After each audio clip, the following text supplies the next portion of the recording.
Welcome everyone again to our YouTube channel Learn with Rahul.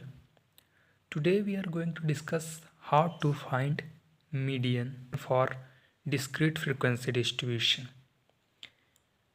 अर्थात हम median को discrete frequency distribution में कैसे फाइंड आउट करेंगे। ये आपके पास एक डेटा दिया गया है जिसमें से आपको मीडियन निकालना है और ये जो डेटा है वो डिस्क्रीट फ्रीक्वेंसी डिस्ट्रीब्यूशन में है जो कि ग्रुप डेटा के तहत आता है। ग्रुप डेटा के आपको पता होगा दो प्रकार होते हैं, कंटिन्यूअस फ्रीक्वेंसी डिस्ट्रीब्यूशन और डिस्क्रीट फ्रीक्वेंसी डिस्ट्रीब्यूशन। तो ये डिस्क्रीट फ्रीक्वेंसी डिस्ट्रीब्यूशन है। ये जो डेटा आपका दिख रहा है वो डिस्क्रीट फ्रीक्वेंसी डिस्ट्रीब्यूशन है। इस प्रकार से यदि आपका प्रश्न बने तो हम इसको सॉल्व कैसे करेंगे। तो चलिए चलते हैं सॉल्यूशन की तरफ। तो सबसे पहले ये आपका यहाँ पर दिया गया है क्लास मार्क और फ्रीक्वेंसी, दो चीज़ें। इसके अलावा हमें एक और तीसरा चीज़ निकालना होता है, वो होता है CF, जिसे हम कम्युलेटिव फ्रीक्वेंसी भी कहते हैं। ठीक है, तो चलिए निकालते हैं CF को। सबसे पहले तो हम टेबल बना लेते हैं।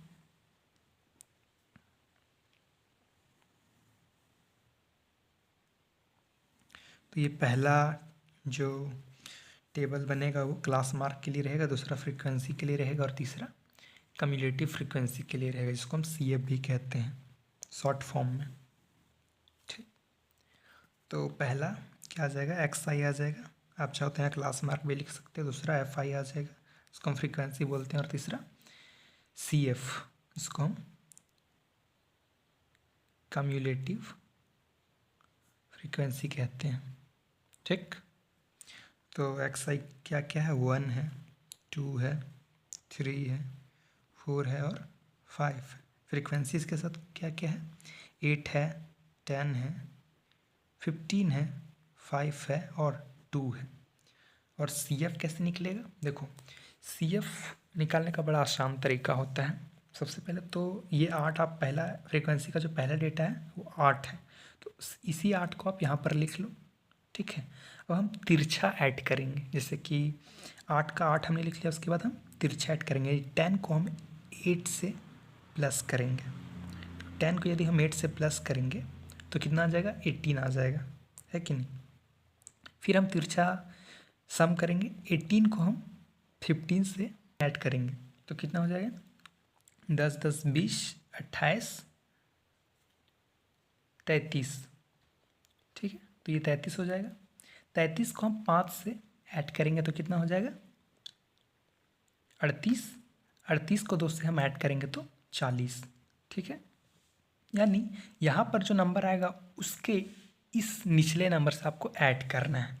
ठीक है, तो हालांकि इस प्रकार से आपको साइन नहीं बनाना, मैंने आपको बस बताने के लिए ये साइन बनाया है। ठीक है, जब आप बनाओगे तो नॉर्मल डेटा रहेगा। फिर से मैं एक बार आपको समझा देता हूँ यदि आपको समझ में नहीं आया है तो फ्रीक्वेंसी, कम्युलेटिव फ्रीक्वेंसी निकालने के लिए फ्रीक्वेंसी का हम पहला डेटा यहाँ पर रखेंगे CF में। तो पहला आपका CF जो है, जो फ्रीक्वेंसी है वही रहता है पहला CF। तो ठीक है, तो फ्रीक्वेंसी का पहला डेटा भी 8 होगा और कम्युलेटिव फ्रीक्वेंसी का भी पहला डेटा 8 होगा। ठीक है, ये मतलब हर एक क्वेश्चन में ये आपको सेम देखने को मिलेगा, पहला वाला जो डेटा होता है वो। उसके बाद 8 को हम 10 से ऐड करेंगे तो 18 हो जाएगा। 18 और 15 को अब हम ऐड करेंगे तो कितना हो जाएगा, 33 हो जाएगा। 33 और 5 को यदि हम ऐड करेंगे तो 38 हो जाएगा। और 38 और 2 को हम ऐड करेंगे तो 40 हो जाएगा। ठीक है, कोई दिक्कत नहीं होगा। ठीक है, और उसके बाद हम इस ब्रैकेट को बंद कर देते हैं। तो ये रहा हमारा पूरा डेटा। ठीक है, अब आगे आपको क्या करना है, सो देखिए, जो ये आपका सबसे नीचे वाला डेटा होता है ना, यानी जो आपका 40 आया CF का सबसे निचला डेटा, वो इसके पूरे फ्रीक्वेंसी के सम के बराबर होता है। यानी हम इसको जोड़ेंगे तो इतना ही आएगा। यदि ऐसा नहीं होता तो समझ लिया आपका जो CF है वो गलत निकला है। ठीक है, हम इसको जोड़ लेते हैं। यदि 40 नहीं आता है तो आपका CF जो है वो आपने कहीं ना कहीं मिस्टेक ज़रूर किया है। तो हम फ्रीक्वेंसी को जोड़ लेते हैं, कितना आता है, 10 + 10 + 10 28 28 28 5 + 5 38 और 2 40। तो यहाँ भी 40 आ रहा है और सबसे जो CF का जो सबसे निचला डेटा है वो भी 40 आ रहा है। इसका मतलब हमने CF को सही निकाला है। ठीक है, अब हम इसमें से मीडियन को कैसे निकालेंगे इसको देखिए। तो ये जो 40 है ये जो आपका 40 है वो सिग्मा एफ के बराबर होता है, यानी समेसन ऑफ एफ के बराबर होता है। ठीक है, यानी हम पूरे फ्रीक्वेंसी को यदि ऐड करेंगे तो वो 40 के बराबर होगा, और इसी को हम एन भी कहते हैं। ठीक है, यानी समेसन एफ को भी हम क्या कहते हैं, एन कहते हैं, राइट। तो जो यहाँ पर आपका मीडियन निकालने का फॉर्मूला है वो होता है एन अपॉन 2। तो एन यहाँ पर आपका कितना निकला है, 40 निकला है, तो एन बराबर 40 हम लिख लेंगे, एन के बदले 40 और नीचे 2 ही रहेगा। ठीक है, और यदि हम इसको कैलकुलेट करते हैं तो ये 20 आता है। यहाँ पर जो n/2 बराबर कितना आ रहा है, 20 आ रहा है।